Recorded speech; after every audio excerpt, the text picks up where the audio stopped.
So I started to lose my voice on Sunday or Saturday night, Sunday morning, and I just plowed through on Sunday to get through the masses and through preaching, and then Sunday night into Monday, like I'd open my mouth and nothing would come out. Completely lost it.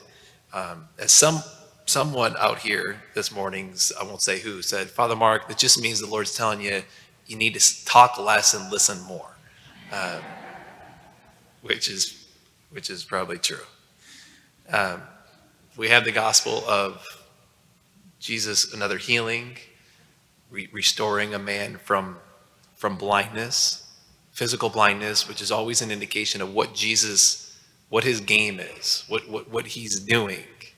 And that's to restore on the spiritual level. It's to restore spiritual blindness. And due to the fall, original sin, it's just easy for us to not see things as they really are. It's easy for us to be distorted, to have like a spiritual cloudiness, like to see things not as they really are. Human anthropology of, where things get distorted. And so what we see here is that Jesus takes him out of the village, right? And it's almost as like, he's just like, he's telling, like, you've spent too much time in this village.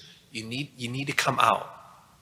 You need some time out here so that I can restore and to heal you. And it makes me think of just what we talked about this past weekend about being desensitized, right? Time in the village.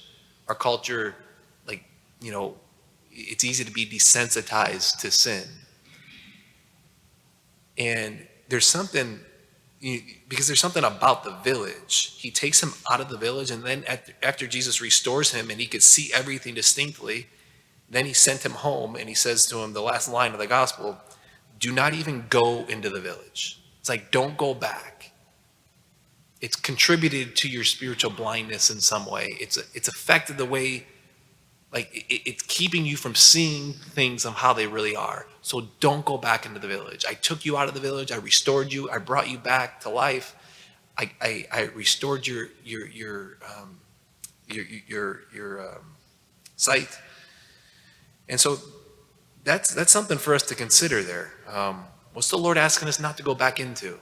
What's he leading us by the hand out of, and saying, don't go back? And then maybe just one other point here. It's interesting that the healing doesn't happen right away, like the complete healing. Jesus puts the spittle and touches the man's eye, his eyes, lays his hands on him, and says, what do you see? And the man says, Jesus says, do you see anything? He's looking up. The man replied, I see people looking like trees and walking. It's just like, it's not quite there. So of course, at baptism, we are completely restored. But again, because of concupiscence, because of sin, because we tiptoe in the village, or maybe live in the village, like, it's like, okay, man, like, I'm not seeing again how things really are. I'm seeing like people walking around like trees right now. Jesus, the process, the process of restoration usually doesn't just happen like this, but the Lord bringing us along, continuing to take us by the hand, taking us out of the village. Don't go back. Don't go back. Maybe it's today. It's like, Lord, what might I need? What might need help? To see correctly,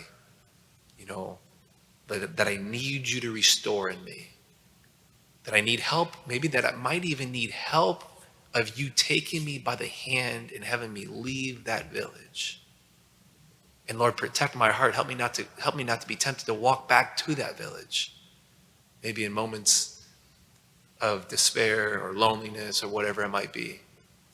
We turn to the Lord to help us to see reality as it really is. As my spiritual director that I use on silent retreats every year, he says, Mark, nothing is more real than Jesus. You want to know reality? Stay close to him. Sit at his feet. Nothing's more real than Jesus, and he helps us to see things as they really are, and restores our spiritual blindness.